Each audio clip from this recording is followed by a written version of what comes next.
बिस्मिल्लाहिर्रहमानिर्रहीम, अस्सलाम वालेकुम। गुज़िश्ता रोज़ मैंने पीडीएम के सरबराह और जमीयतुल उलमा इस्लाम के सरबराह मौलाना फजलुर रहमान साहब का इंटरव्यू रिकॉर्ड किया जियो के लिए, जो 1 घंटे पर मुहित था। इत्तेफाक ये हुआ कि उस इंटरव्यू के लिए जब मैं वहाँ पे गया तो उससे पहले मौलाना फजलुर रहमान साहब से गपशप हो रही थी और उसी वक़्त इमरान खान साहब का टीवी पे वो ख़िताब दिखाया जा रहा था, जिसमें इमरान खान साहब ने मौलाना फजलुर रहमान के लिए भी फजलू, डीज़ल और इस तरह के अल्फाज इस्तेमाल किए। और इत्तेफाकन उस वक़्त मौलाना फजलुर रहमान साहब के साहबजादे और उनके भाई भी वहाँ पे बैठे हुए थे और 2 और मीडिया के लोग भी इसके गवाह हैं, जो कुछ मैं अर्ज़ कर रहा हूँ। एक राजा मतलूब साहब और एक यासिर शामी साहब। उन सब के सामने ये सब कुछ हो रहा था और मैं हैरान था कि वो किस तरह हंसी मजाक के साथ वो सब कुछ सुन रहा था।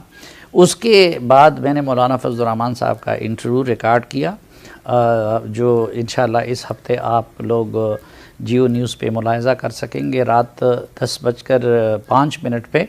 तो उस इंटरव्यू में एक जगह पे मौलाना फजलुर रहमान साहब से गुस्से में इमरान खान के लिए मुनाफिक का लफ्ज़ निकला। बहरहाल इंटरव्यू ख़त्म हो गया और मैं फिर इस सोच में गुम था कि इसमें जो सख्त अल्फाज ख़ुसूसन मुनाफिक का अल्फाज मैं उससे एडिट करूँगा या और मैं अपनी टीम से इस पे मुशावरत कर रहा था कि ये मुनाफिक का लफ्ज़ नहीं जाना चाहिए। आप यकीन जानिए, और वो लोग इसके गवाह हैं, मेरी टीम के मेंबर्स भी और राजा मतलूब वग़ैरह भी, कि जब मैं वहाँ से निकला और दफ्तर की तरफ आ रहा था तो मुझे मौलाना फजलुर रहमान साहब की कॉल आई और मौलाना फजलुर रहमान साहब ने मुझसे कहा कि एक वो मुनाफिक का लफ्ज़ उससे निकाल दीजिए।